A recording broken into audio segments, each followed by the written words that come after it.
separation, has hit a couple of threes in her path to the semifinals. As for Aaliyah Edwards, the mobile big, applying a lot of the lessons she's learned from Phil Handy, the head coach of Mist Basketball Club, learning how to use her angles, have that solid base, and make moves.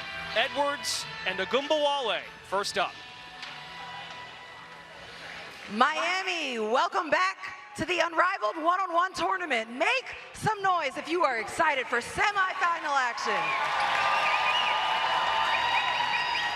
We are down to a Final Four, and our first matchup is a 1 and 8 seed matchup. At the 8 seed, it's Aaliyah Edwards. At the 1 seed, it's Arike Ogunbowale.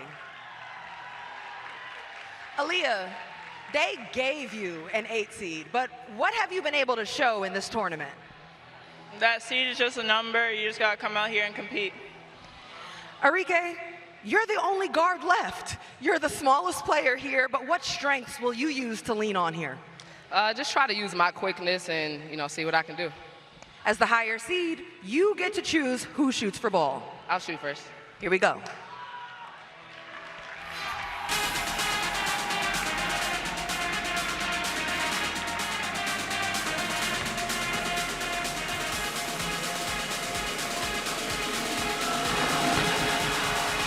Aaliyah's ball to start. Check up. Okay, here we go. Through our first 19 games of this one-on-one tournament, the player to score first is 16 and 3. Wow. Edwards working on the high post off 1 foot. Jumper strong.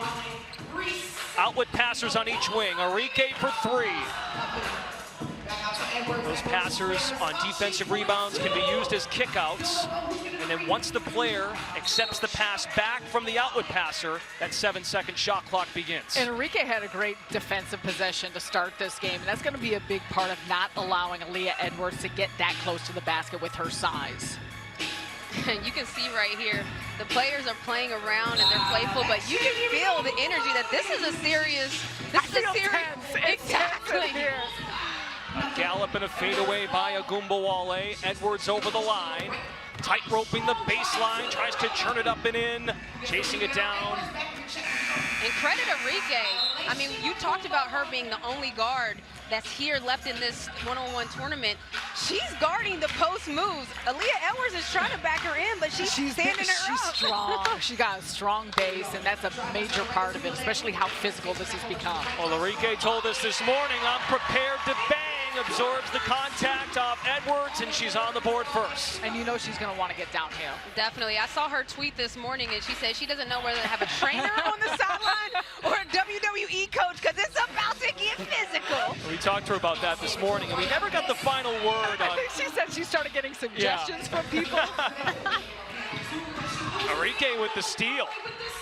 Nice use of the outlet passer. May have picked up her dribble. Jab step 3.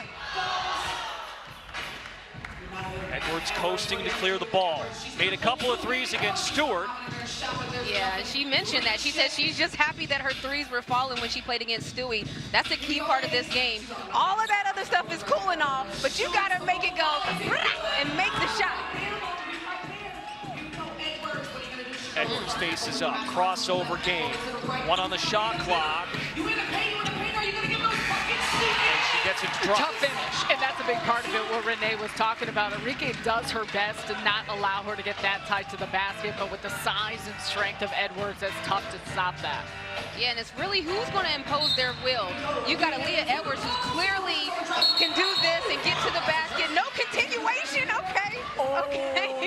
That's a major shift. I thought she was in her gather. I did too, but that's what Aaliyah needs to do. Is the I forgot to say this when I was talking about her, but this is the A-A-L-I-Y-A-H. If you know, you know. Get to the basket. That was beautiful. Edwards. 2 on the shot clock. Spinning to her left side. Jumper is smooth. 4-2, Aaliyah Edwards. That is a big shot, a tough one at that.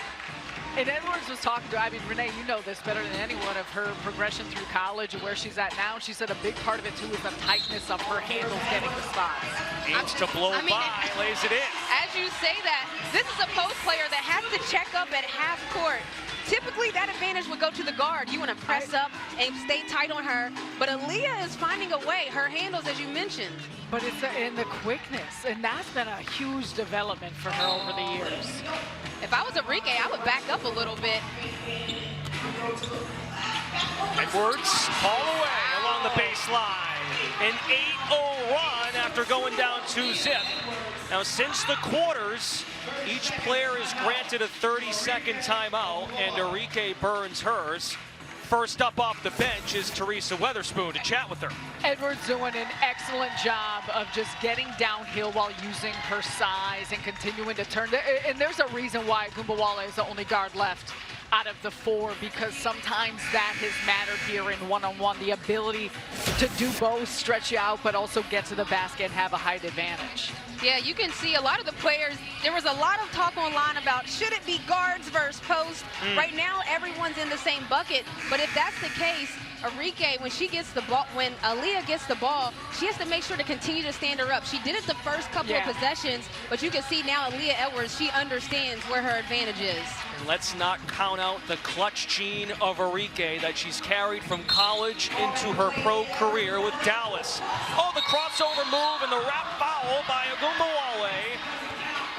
But that's the handle. I'm like, you guys don't sleep on the handles, though. I know you may not have seen her do this before, but this is what Unrivaled is about. Players are showing their full bag, their full skill set. Aaliyah got a lot. That might be a Birkin I'm looking at right now. She said she's put it in the bank. Look, and she also talked to us this morning about attacking angles, having a wide base. You're seeing that with how she's going at Ogunbowale. Tries to gallop, and a foul on the block. Is that a second in a row, though, so she gets the point? Bingo. And just a reminder, if there's 2 consecutive fouls in a row, they get a free throw. Aaliyah Edwards, man, I can't say enough about what she's doing. With a post player having to start at half court, that's tough. So tough. And we saw that from the start when she was playing against Stewie. So no shot, just a point is tacked on. Okay. We listen to you when you read the rules, Brendan. That's the first that's occurred here, is Aaliyah on the putback, moving on to the finals of the one-on-one tournament. A-A-L-I-Y-A-H. There go that Husky right there. So now we know a Husky will win the $200,000 and be crowned champion.